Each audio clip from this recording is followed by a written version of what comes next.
मक्खी मच्छरों को मारने की दवा लो। मक्खी मच्छरों को मारने की दवा। जिसके घर मच्छर मक्खी ज्यादा हो रहे हो वो गारंटी की दवा ले सकता है मच्छर मारने की। रुके भैया, रुके रे, रुके भैया, भैया की क्या बेच रहा? बताओ, अंडे देख रहा हूँ, ले आओगे? अबे अभी तुम मच्छर मारने की दवाई बेच रहा है, मक्खी मारने की, ये अभी अंडे बेचने लगा? बताओ, जब पता है कि मैं मच्छर और मक्खी की दवाई बेच रहा हूँ फिर क्यों पूछ रहे हो?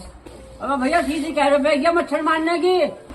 बताओ, शीशी है 20 रुपए की, एक दे दे भाई, ये 20 रुपए। Oh no! लेकिन ये साला कर क्या रहा है यहाँ पे? भैया मार जाएंगे? बिल्कुल गारंटी के साथ मारेंगे। ठीक है भैया। मच्छरों की दवाई ले लो, मच्छर मारने की दवाई। रुको जरा, सबर करो। की दवाई ले लो, मक्खी मारने की दवाई, गारंटी के साथ मच्छर मरेगा। रुकिए, जब 20 हो जाए तो मच्छर क्यों ना मारा इससे? क्या कह रहा हूँ, मच्छर ना मारा?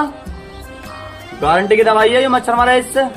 अबे पूरी रात परेशान रखा हमने मच्छरों ने। देखो इसका तजुर्बा भी तुम। मरा ना मरा मच्छर? मच्छर रात को नहीं मरे। आओ, तुमने लगाई कैसे थी ये बड़ी अच्छी अबे मैंने सही बनाकर सो गया रात में। बताओ, ये मच्छरों को लगाने की है दवाई, तुम्हारे लगाने की ना है।